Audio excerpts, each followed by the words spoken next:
Haleluya, puji Bapa Yahweh. Shalom. Amin, puji Bapa Yahweh. Langsung aja. Pada pagi siang hari ini kita akan membuka kebenaran firman Tuhan yang diambil dari kitab Kisah Para Rasul 9. Kisah Para Rasul 9 ayat 15-16. Judulnya itu tentang pertobatan Saulus. Kisah Para Rasul 9 ayat 15 dan 16. Ya, supaya terjemahan yang sama kita akan baca seperti yang tertulis di depan ya, tertampil di depan. Kita akan baca sama-sama Kisah Rasul 9 ayat 15-16. 3, 2, 1. Namun Tuhan berfirman kepadanya, "Pergilah, karena orang ini adalah alat pilihan bagiku untuk membawa namaku ke hadapan bangsa-bangsa dan raja-raja serta Bani Israel. Sebab aku akan menunjukkan kepadanya betapa banyaknya hal yang seharusnya dia derita demi namaku." Amin. Puji Bapa Yahweh. Silakan duduk. Judulnya yaitu mengenai pertobatan Saulus. Dan di sini yang membaptis Saulus adalah Ananias di Damaskus. Damaskus itu di Syria. Ya. Ananias judulnya itu Ananias membaptis Saulus ya kalau dalam kitab suci saya. Ya, sebelum kita ke pemberitaan firman Tuhan di komentar di salah satu media sosial kita banyak yang menanyakan GSI itu apa sih? Ya, GSI itu singkatannya apa, terusnya lokasinya di mana, itu memang tidak dibalas ya. Karena memang baik di media-media sosial itu saya tulisnya singkat semua, GSI ada atau GSI anak domba Adonai ya. Jadi GSI-nya sendiri mungkin orang bertanya-tanya GSI itu gereja apa? GSI ya, ini saya perkenalkan, GSI singkatannya yaitu Gereja Siloam Injili ya. Sekali lagi GSI singkatannya adalah Gereja Siloam Injili dan kita tempatnya ada di Tangerang Selatan ya, Tangerang Selatan tepatnya di Mega Mall Ciputat Blok E1 ya, Mega Mall Ciputat Blok E1 Ciputat Tangerang Selatan ya. Dan walaupun judulnya Mega Mall, tapi masuk ke sini nggak perlu pakai scan ya. Jadi mungkin orang-orang di luar sana, oh gerejanya Pak Leo di mall. Ya pasti pada scan semua di sini ya. Jadi itu cuma judulnya aja Mega Mall ya. Tapi masuk ke sini sudah dijaga sama Bapak Yahweh. Ya di scan, kamu punya tanda di dahi enggak, kamu anak Bapa Yahweh ya. Jadi scan-nya itu bukan scan-scanan manusia yang katanya barcode itu ya. Puji Bapa Yahweh, Bapak Ibu yang dikasih oleh Bapa Yahweh. Dalam pemberitaan firman Tuhan kemarin kita hari Sabtu kemarin kita belajar mengenai ada 2 pohon di tengah-tengah taman. Ada pohon kehidupan dan ada pohon pengetahuan baik dan jahat ya. Dan kita boleh sama-sama belajar bahwa pohon kehidupan itu adalah Yeshua HaMashiach itu sendiri. Ya. Karena ada orang yang beranggapan menurut tradisi Yahudi katanya pohonnya itu berupa pohon atau ada buahnya ya. Jadi ya bisa dimaklumi kan itu tradisi Yahudi ya. Tradisi Yahudi, tetapi Yeshua sendiri dia membenci tradisi ya. Jadi puji Bapa Yahweh. Ya, di sini kita boleh disingkapkan bahwa pohon kehidupan itu adalah Yeshua HaMashiach. Ya, Yeshua HaMashiach, karena itu dia bilang inilah darahku, inilah anggur, inilah tubuhku, inilah roti, inilah dagingku, ya. Jadi kita harus makan itu supaya memberi kehidupan, ya. Tapi kalau itu tradisi Yahudi, ya bisa dimaklumi lah. Karena orang sana kan, ya mungkin juga orang-orang Indonesia atau juga banyak orang yang menamakan diri sebagai kaum mesianik yang meyakini, mengimani bahwa pohonnya itu berupa pohon beneran, pohon jasmani, ya bisa dimaklumi karena mereka masih memakai talit, ya masih memakai talit, tidak memakai Roh Kudus, ya jadinya pikirannya pikiran jasmani, tidak ada Roh Kudus, tidak ada Bapa Yahweh, ya. Mungkin perkataan ini keras, tapi Yesua lebih keras lagi, kamu keturunan biludak. Ya, tapi saya cuman bilang bahwa milikilah Roh Kudus.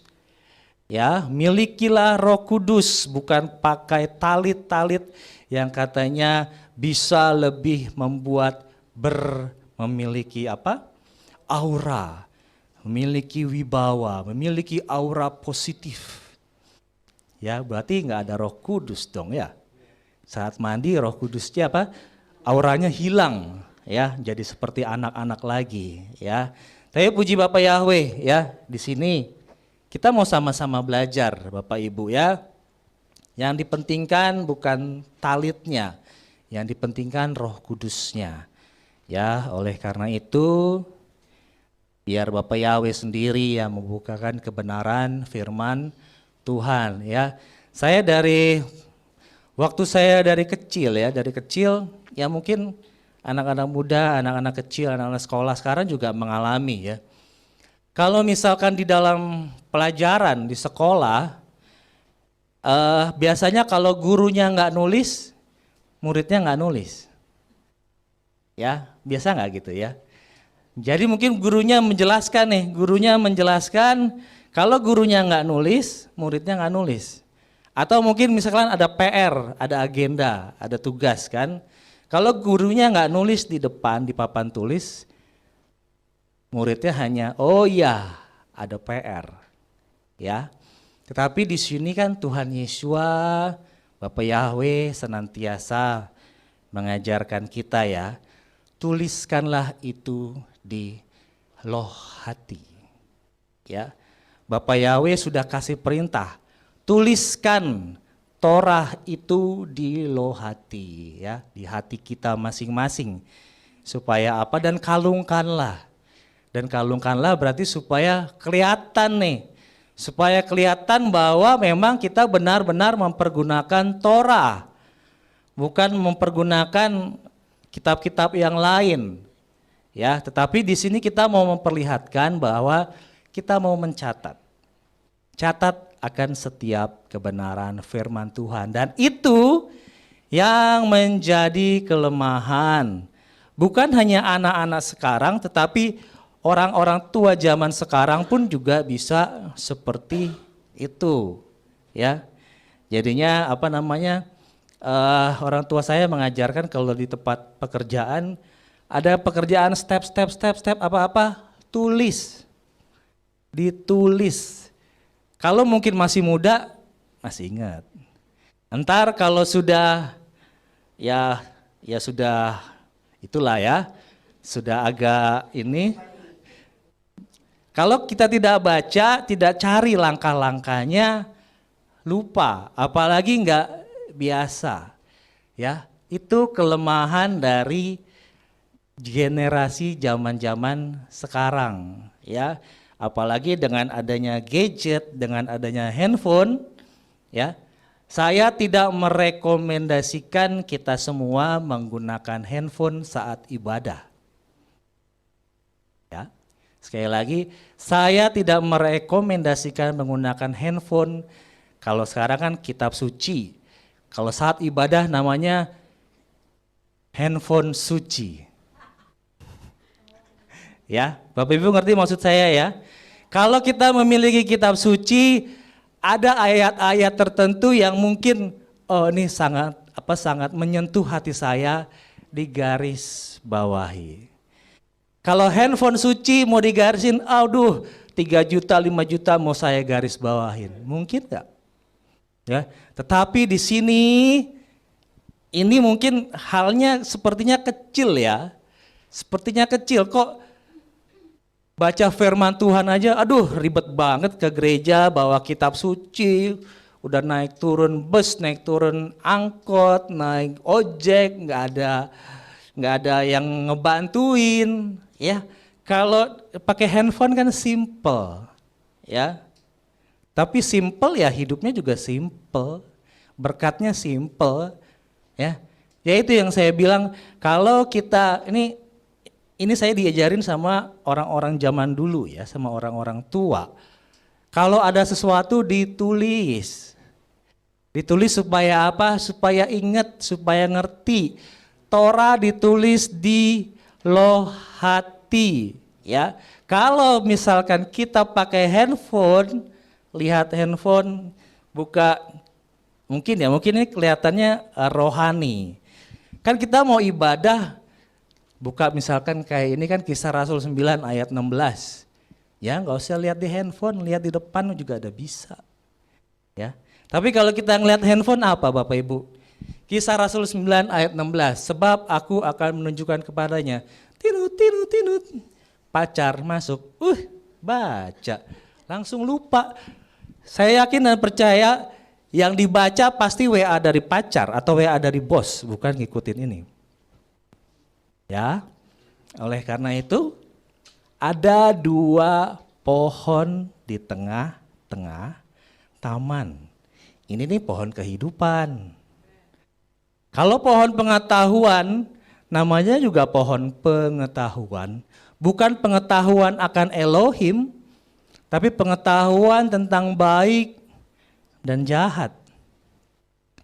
Ya. Kan pertama kan kemarin juga sudah disingkapkan gimana Bapak Ibu? Yang tergoda duluan adalah Hawa. Ingat, ini versi Torah, bukan versi kitab Adam. Ya. Ini versi Torah, yang tergoda duluan itu adalah si Hawa. Karena bisa dibilang Hawa ini kan third party, pihak ketiga. Pertama kan Bapak Yahweh, lalu dengan Adam. Lalu mungkin kan kemarin penyampaiannya kurang pas sama si Hawa. Akhirnya apa? Akhirnya setan tahu lah. Setan tahu yang jadi part bagian ketiganya kan si Hawa. Digoyang dikit, ayolah pakailah handphone suci. Ya, handphone suci enak, kecil, simple, nggak usah ribet. Kalau misalkan bosen ngedengerin khotbah di depan, tinggal ngelihat update status Facebook, Instagram, jadi. Ya, oleh karena itu ada 2 pohon. Kita mau ikut yang ini, pohon kehidupan atau pohon pengetahuan baik dan jahat. Ya, pohon pengetahuannya bukan hanya baik, tapi ada jahat juga. Ya, dan puji Bapak Yahweh, ya di sini kita boleh diingatkan ya. Jadinya tulis ayat-ayat yang mengenal di hati, ditulis. Ya, apalagi kalau misalkan menggunakan kitab sucinya yang tanpa indeks, itu lebih bagus. Ya. Kenapa saya katakan lebih bagus? Kita jadi tahu misalkan antara kitab Daniel sama kitab Samuel. Kitab Samuel kan pada saat zaman raja-raja pasti ada di depan dibandingkan dengan kitab Daniel yang setelah pada saat pembuangan ke Babylon pasti agak ke belakang sedikit. Atau juga mungkin kitab-kitab yang lain kita jadi tahu. Kalau ada orang buta kan namanya huruf Braille. Kalau kita udah tahu nih, ini kan nggak ada indeks nih. Kita sudah tahu, posisinya di sini, posisinya di situ, lebih gampang. Dan bahkan itu bisa melatih yang yang katanya usianya sudah tidak muda lagi, jadi bisa lebih berpikir, pikirannya lebih terbuka, lebih ingatannya bisa lebih wow. Itu mungkin kelihatannya kecil ya, tapi itu fungsi Torah. Kenapa ditulis? Supaya nggak pikun. Ya, sekali lagi, Bapak Yahweh, ya kan kita kan apa? Misalkan salah satu makanan nih. Makanan kan ada makanan bersih, makanan kotor. Ah, sama aja, ntar juga dibuang di jamban. Ya, tapi ingat, ibu-ibu kalau sedang hamil pasti pengen anaknya dikasih nutrisi, vitamin. Supaya apa? Anaknya hasilnya baik, cerdas. Begitu juga dengan orang Israel, mereka juga makanannya pilihan-pilihan supaya anaknya cerdas. Entar kalau anaknya sudah kurang cerdas atau di bawah cerdas, entar nyalahin Tuhan. Ya, jadi itu fungsi Torah, di balik itu ada sisi jasmaninya. Begitu juga dengan Bapak Yahweh suruh kita tulis firman Tuhan supaya nggak pikun. Supaya ntar kalau kita sudah sering baca, oh kita jadi tahu, oh begini, begini, begini. Ya, itu Bapak Ibu ya.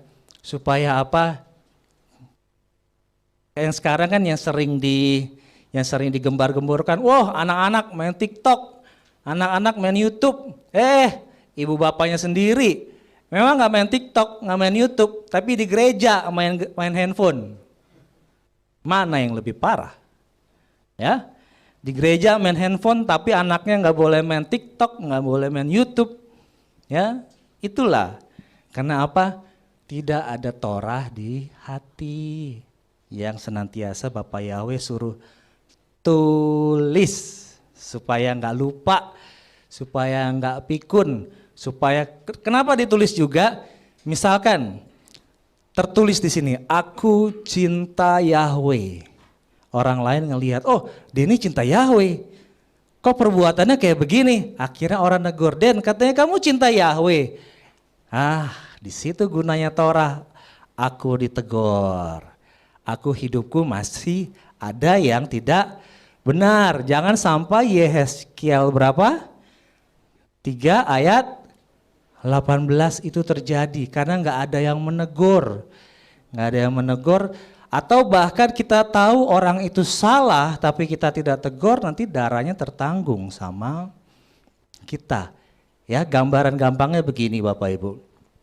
Pada saat misalkan di mobil jalan tol misalnya jalan tol inilah yang Trans Jawa ini kan jalannya lurus ya. Orang kalau misalkan ini bisa ngantuk. Saya pernah ngalamin Bapak Ibu di depan saya mungkin orang yang ngantuk, lama-lama makin ke kanan. Hal yang harus saya lakukan adalah saya klakson dari belakang. Supaya tidak celaka. Kalau saya tidak klakson, saya tidak tegur dia celaka, yang salah siapa? Selain dia ngantuk, kita. Aduh, seandainya tadi saya tegur dia. Tapi Bapak Ibu jangan salah, ada orang yang sengaja memang membiarkan celaka. No, lihat tuh, terlagi celaka. Nah bener kan, ada yang kayak gitu. Begitu juga mungkin saat ini, saat kita, saat saya, saat siapapun yang sedang berkhotbah di sini, tuh coba dengerin khotbahnya Denny. Ada yang salah nggak tuh? Ada yang seperti itu. Karena apa? Karena tidak ada Torah dalam hati. Ada Bapak Ibu ya seperti itu, mungkin spesialis mencari kesalahan orang. Ya, jadi ya mendengar khotbah hanya untuk cari kesalahan, ada. Tapi kita harus belajar ya. Kita kalau salah ya memang teguran lah, nggak apa-apa ya. Tapi puji Bapak Yahweh, di balik hal-hal yang salah itu ternyata Saulus, kita mau belajar dari Saulus. Saulus ini dia adalah seorang, bisa dibilang kata dia sendiri dia adalah seorang Farisi. ya, kata si Saulus. Kalau dalam ayat-ayat sebelumnya dia dia yang membackingi lah ya, yang mensupport buat para pelayan Tuhan, para orang-orang percaya ini dianiaya. Ya, salah satunya mungkin si Stefanus ya. Kisah Para Rasul 8 ayat 1, adapun Saulus juga menyetujui pembunuhan terhadap Stefanus itu. Ini waktu dia masih jahat. Karena dia nggak suka nama Yesua disebut. Ya. Karena kan murid-muridnya ngomongnya, aku mengadakan mujizat dengan nama Yesua, orang yang kamu bunuh itu panas. Gara-gara gua bunuh, lu bisa bikin mujizat. Panas. Akhirnya apa? Disetujuilah orang-orang yang percaya kepada Yesua harus dianiaya. Ya, harus dianiaya. Ini ada waktu khotbah saya yang dua khotbah yang lalu kalau nggak salah itu ada beberapa yang mungkin terpotong Bapak Ibu ya. Terpotong karena sinyalnya terputus ya. Jadi di sini diingatkan lagi Bapak Ibu, mungkin buat kita semua di sini sudah pada ngerti ya. Kenapa harus Yesua? Kenapa harus Yesua HaMasyiah? Kenapa bukan yang lain? Ya, kita akan baca dari Yohanes 19 ayatnya yang ke-20. Saya akan ulang sedikit. Yohanes 19 ayat 20, karena mungkin di luar sana banyak yang terpotong. Maka banyak orang Yahudi membaca prasasti itu ya, prasasti di salib Yesua. Karena tempat di mana Yesua disalibkan berada di dekat kota, dan itu telah dituliskan dalam bahasa Ibrani, Yunani, dan Latin. Orang yang sering tahu yaitu tulisan Yunani dan Latin, tetapi tulisan Ibraninya yaitu Yesua tidak ditulis. Jadi ditulis hanya Yunani dan Latin, akhirnya dari Yesus jadi Yesus. Yesus sama aja. Kan kata orang-orang ya, sama aja. Kan malaikat kalau dalam versi LAI kan malaikat ngomongnya akan memberi nama Yesus ya, kata mereka yang masih menggunakan kitab suci LAI. Coba kita baca dari kitab Matius 1. Matius 1 mulai dari ayat 21 sampai 23. Dan dia akan melahirkan seorang putra dan engkau menyebut namanya, kata mereka, dan engkau akan menyebut namanya, nah benar kan Yesus? Boleh dong. Dan engkau akan menyebut namanya Yesua, karena dialah yang akan menyelamatkan umatnya dari dosa mereka. Dan semuanya ini terjadi supaya dapat menggenapi apa yang telah difirmankan oleh Yahweh melalui seorang nabi yang mengatakan, nah lihat di bawah, jangan diputus-putus baca kitab sucinya ya. Lihatlah seorang perawan akan mengandung dan akan melahirkan seorang putra, dan mereka akan menyebut namanya Immanuel.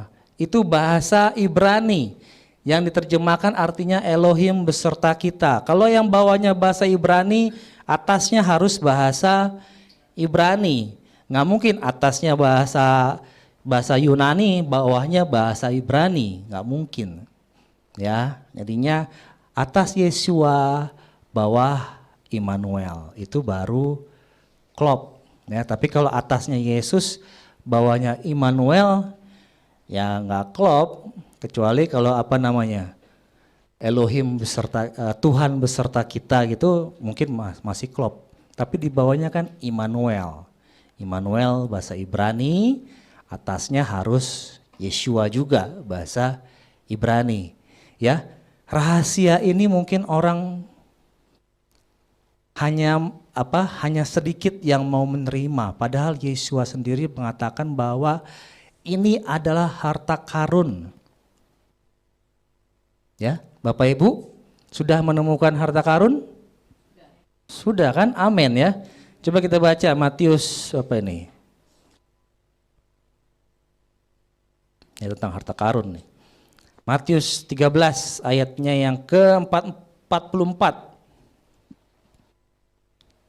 Lagi pula kerajaan sorga itu seumpama harta yang terpendam di sebuah ladang, yang setelah menemukannya, ya setelah menemukan nih, seseorang dipendamnya lagi, dan oleh karena sukacitanya itu ia pergi dan menjual segala sesuatu sebanyak yang ia miliki dan dia membeli ladang itu. Perhatikan baik-baik.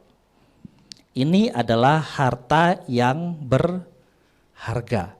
Setelah menemukan, apa yang dilakukan? Dia pendam lagi. Lalu setelah itu apa lagi? Dia pergi jual ladang miliknya. Kenapa? Karena dia yakin dan percaya bahwa harta yang ada di dalam itu lebih berharga daripada ladang yang dia miliki. Tetapi sekarang apa yang terjadi?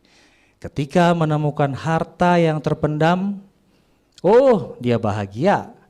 Setelah itu apa? Dia pendam, habis itu pergi, hilang. Bapak Ibu ngerti maksudnya? Setelah menemukan nama Yeshua, nama Bapa Yahweh, oh bersukacita.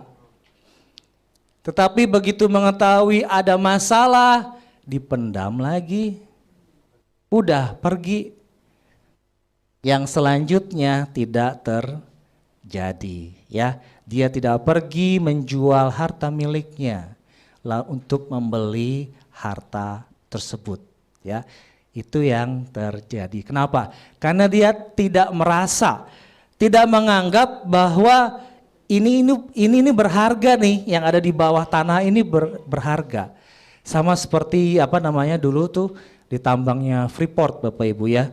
Mungkin orang-orang berpikir, ini kan cuman batu-batuan doang. Batu-batuan doang kok diekspor ke luar negeri ya nggak apa-apalah. Tapi ternyata setelah diolah, setelah diayak, akhirnya dapatnya apa? Emas. Bahkan bukan hanya emas, turunannya bisa mahal juga. Ya, setelah tahu rugi deh, waduh rugi deh. Kenapa saya jual keluar ya? Tapi puji Bapak Yahweh, karena kita berdoa bagi pemerintahan kita, akhirnya pengolahan smelter boleh dibikin di Indonesia, nggak perlu dibawa jauh-jauh keluar negeri. Ya, kita harus berdoa Bapak Ibu. Ya, berdoa kenapa? Supaya apa?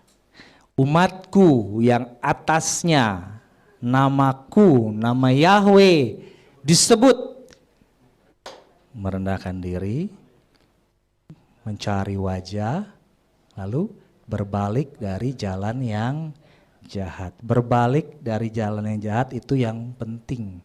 Ya, seperti Saulus tadi. Ada orang yang bertobat mungkin bisa gampang. Maksudnya gampang setelah mendengar pemberitaan firman Tuhan langsung terima. Tapi Saulus ini ibaratnya ini, kalau misalkan tadi kan Tuhan Yesus firman Tuhan tadi kan bilang dia akan Tuhan pakai untuk memberitakan namaku.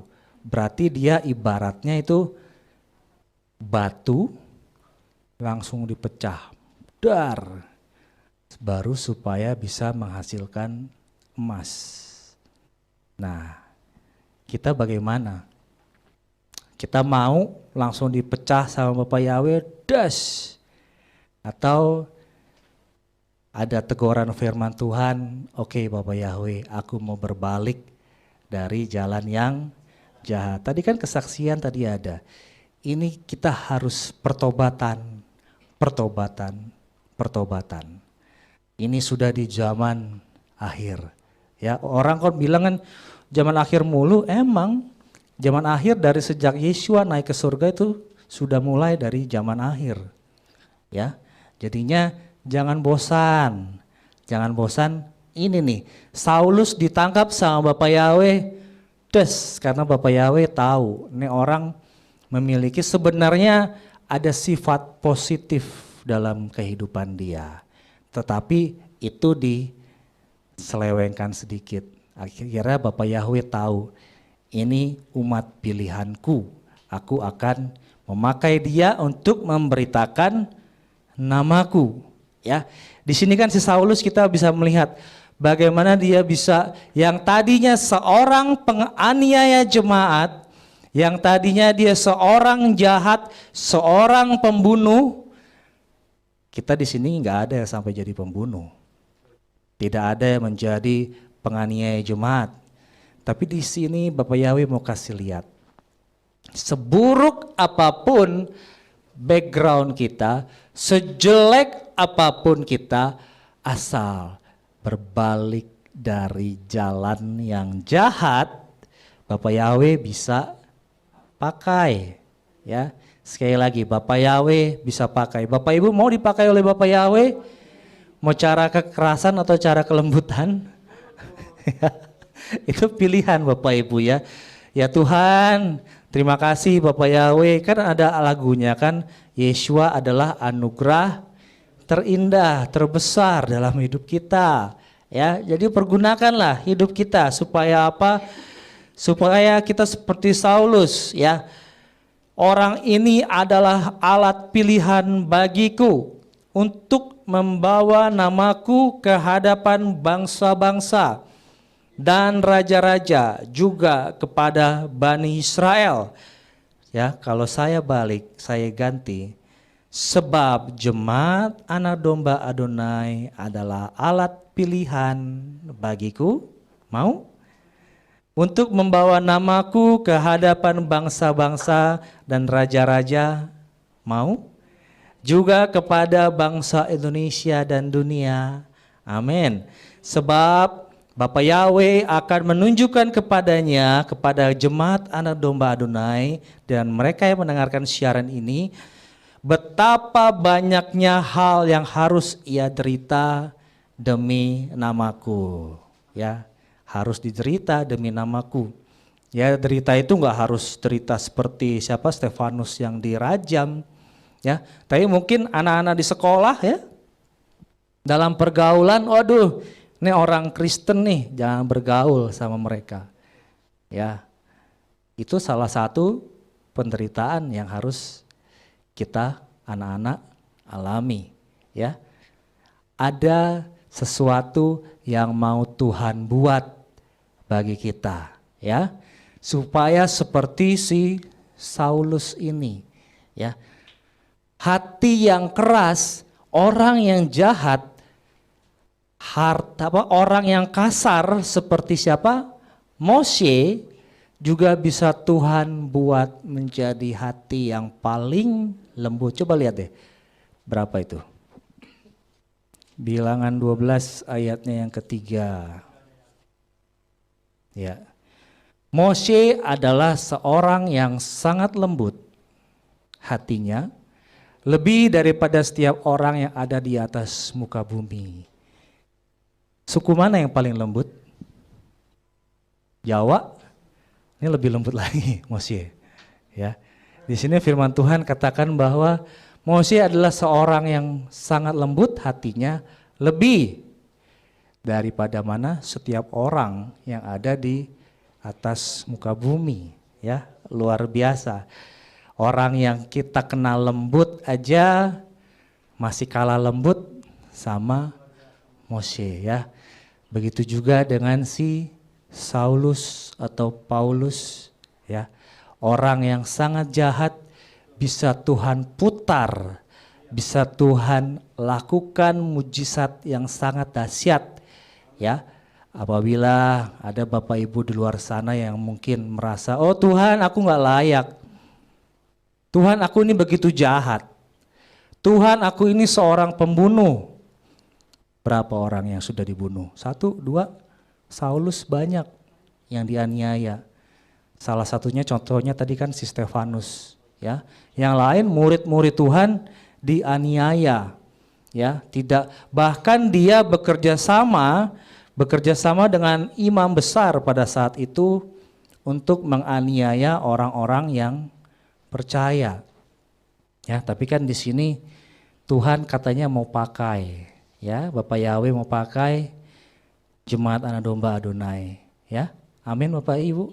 Ya, supaya kita mau dipakai, ya tetap setialah melakukan, mendengarkan kebenaran firman Tuhan, ya. Ada dua pilihan pohon di tengah-tengah taman, ya. Kita kan boleh mengucap syukur, ya. Kita boleh mengenal akan nama Bapa Yahweh dari orang-orang yang ada di atas kita lah, yang tadinya kita tidak tahu, kita tidak kenal, tapi mengucap syukur atas kasih karunia Bapa Yahweh, kita boleh kenal, ya. Bapa Yahweh itu adalah Tuhannya orang Yahudi, ya. Kan keselamatan datang dari bangsa Yahudi, ya, dari Yahudi, dari Yerusalem. Akhirnya, ya, Roh Kudus kan bergerak dari Yerusalem, itu ada di tengah-tengah dunia, ya. Yerusalem itu ada di tengah-tengah dunia. Coba Yeskiel 5 ayat 5. Yeskiel 5 ayat 5. Beginilah Tuhan Yahweh berfirman, inilah Yerusalem, aku menempatkannya di mana? Di tengah-tengah bangsa-bangsa, dan di sekelilingnya ada negeri-negeri. Berarti pusat dunia, pusat bumi, pusat daratan ada di Yerusalem. Oleh karena itu kan ada negeri barat, negeri timur, negeri utara, negeri selatan, karena Yerusalem adalah pusatnya, ya. Yerusalem adalah pusatnya. Roh Kudus bergerak dari Yerusalem, bergerak kemana? Ke Eropa, lalu setelah itu bergerak lagi ke Amerika, lalu setelah itu bergerak lagi ke, ya, Asia, ya. Kalau itu, ya, itu memperlihatkan bumi bulat, ya. Kalau bumi datar habis dari Amerika udah berhenti karena ada jurang yang dalam di situ, ya. Tapi di sini membuktikan Roh Kudus berjalan Yerusalem, Eropa, Amerika, bahkan ke Asia, sebentar lagi kembali ke Yerusalem, ya. Jadi puji Bapa Yahweh, kita di tempat ini pilihlah pohon kehidupan supaya seperti Saulus ini.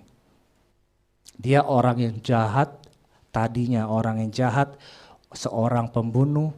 Kita di sini mau dirubah oleh Bapa Yahweh. Ya, gimana caranya supaya kita dirubah oleh Bapa Yahweh? Ya, baca. Ya, Bapak Gembala sering menekankan baca.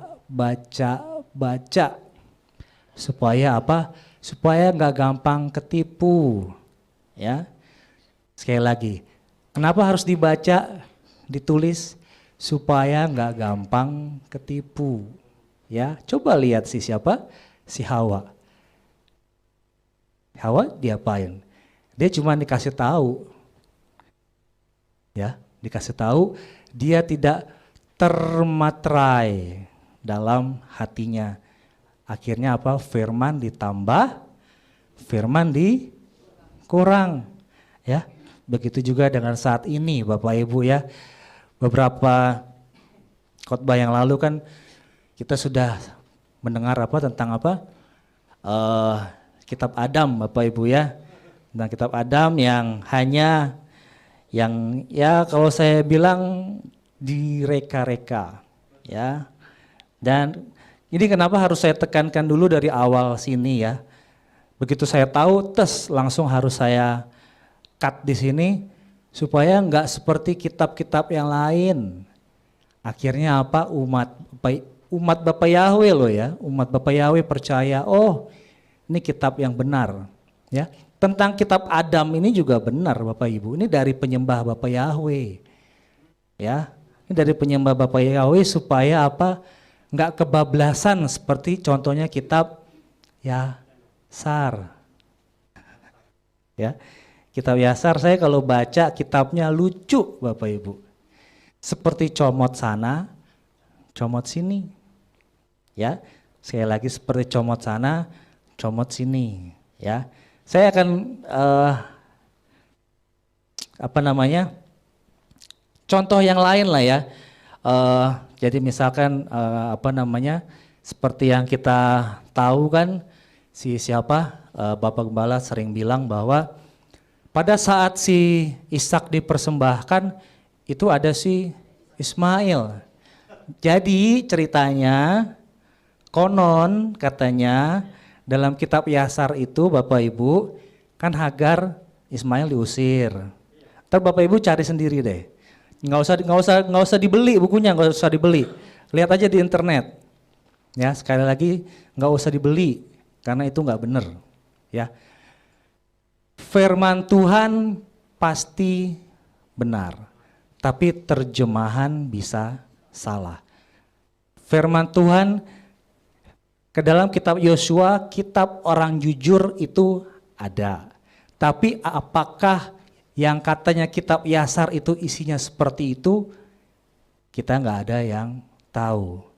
Ya, contohnya itu yang jadi kan Hagar sama Ismail kan diusir nih. Diusir sama si siapa? Karena si Sarah ngelihat si siapa?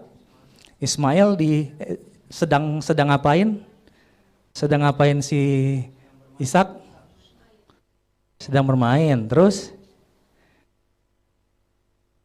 coba saya akan baca sedikit Bapak Ibu ya.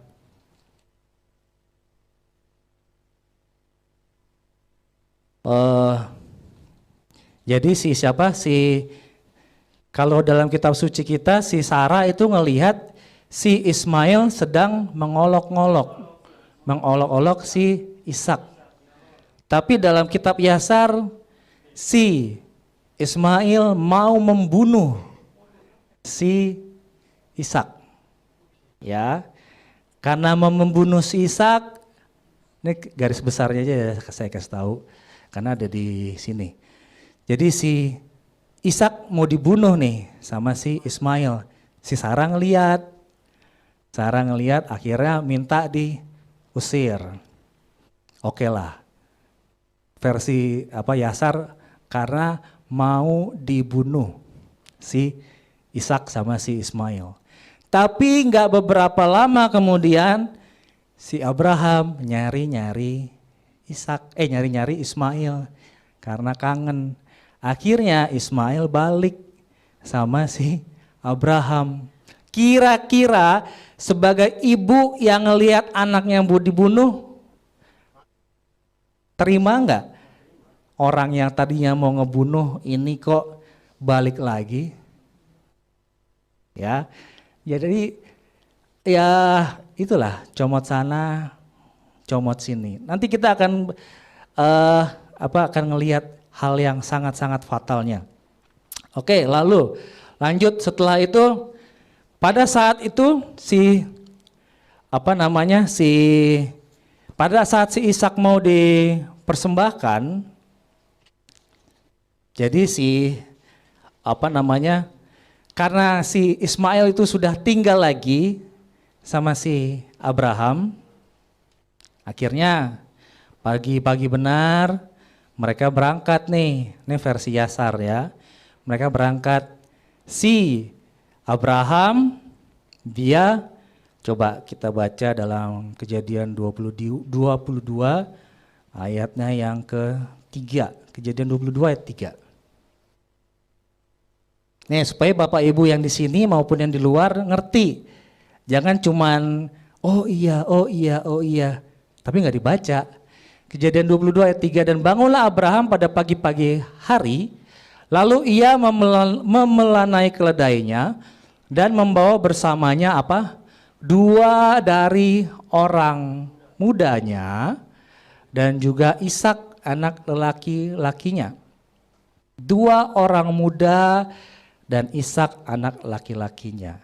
Kalau menurut kitab Yasar, 2 orang mudanya siapa? Ismail dan Eliezer. Ya, membawa 2 orang mudanya, yaitu Eliezer dan Ismail.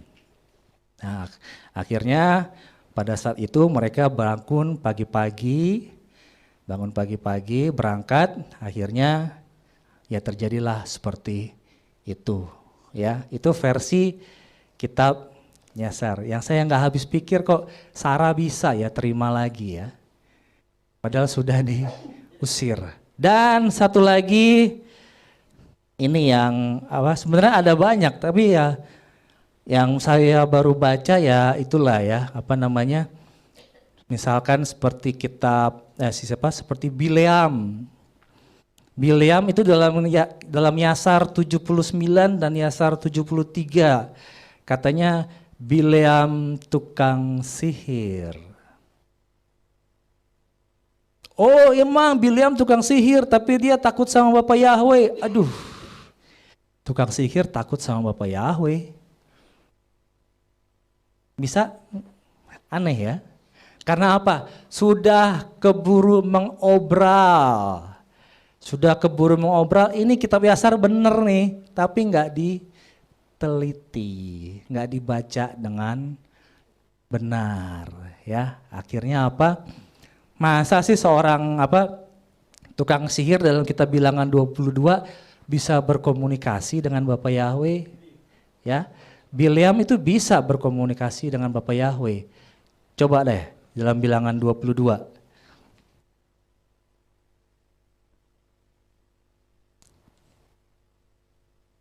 Saya akan coba baca Bilangan 22 ayatnya yang 23, Bilangan 23 ayat 15. Ayat 15 dan 16. Bileam dan dia berkata kepada Balak, berdirilah di sini di sebelah persembahan bakaranmu dan aku sendiri menemui Yahweh di sana, dan Yahweh sendiri menemui Bileam dan menaruh perkataan ke dalam.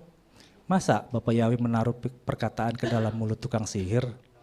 Gak percaya sama Bapak Yahweh, tapi kok katanya tukang sihir. Akhirnya apa? Dipelintirkan lagi. Emang dia tukang sihir, tapi dia orang yang takut sama Bapak Yahweh ya.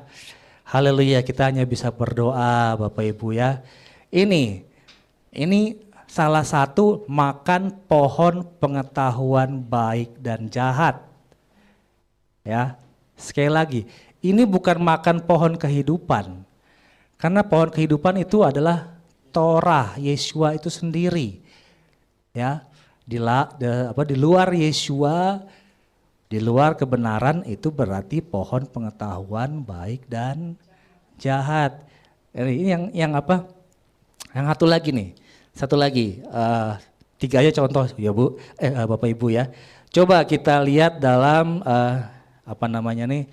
Kejadian 12 ayat keempat. Saya akan baca dari kitab Yasar.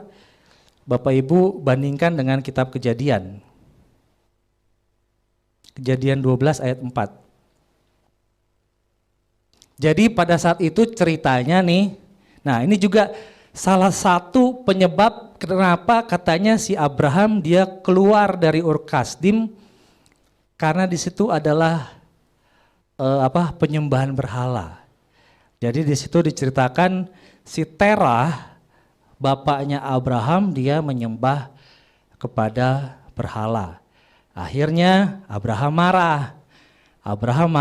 Akhirnya Abraham dilaporin sama Nimrod. Pada saat itu akhirnya Abraham dihukum dan dia dimasukkan ke dalam perapian. Itu versi Yasar Bapak Ibu ya. Dimasukkan ke dalam perapian.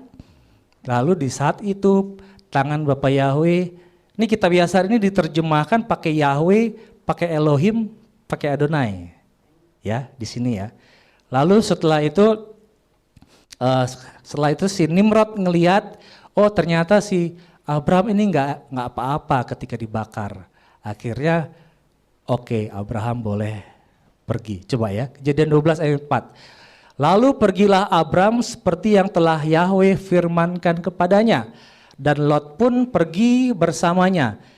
Ini ketika keluar dari Haran ya. Dan Abram berusia 75 tahun pada saat keberangkatannya dari Haran. Perhatikan baik-baik. Yang tadi, yang atas lagi. Dan Abram berusia berapa? 75. Catat baik-baik, 75. Torah. Saya akan baca dari Yasar. Yasar 12 ayat 45. 2 tahun berlalu, nih catat baik-baik. Yasar 12. Nanti kita akan baca lagi Yasar 13. Berarti kan setelahnya ya. Saya baca dulu dari kitab Yasar 12 ayat 45. 2 tahun berlalu sejak Abram keluar dari perapian yang tadi katanya dihukum karena Nimrod tadi. Itu adalah tahun ke berapa? 50 dari hidupnya. Lihatlah, Raja Nimrod duduk di Babel di atas tahtanya dan raja jatuh tertidur dan bermimpi bahwa dia sedang berdiri bersama pasukan dan tentaranya di suatu lembah di seberang perapian raja.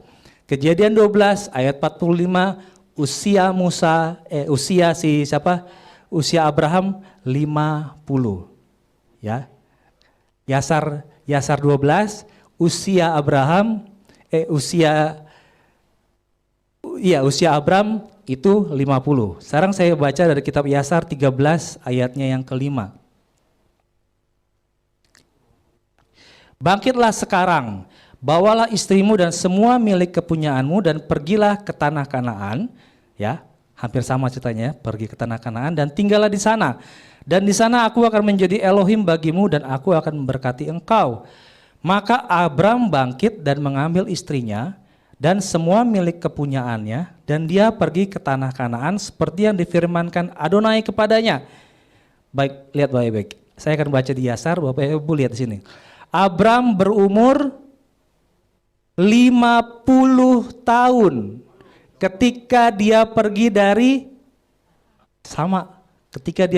Haran. Kitab Yasar 50 tahun, Torah 75 tahun. Kalau ini nggak ada excuse, nggak ada ampun. Ini comot sana, comot sini.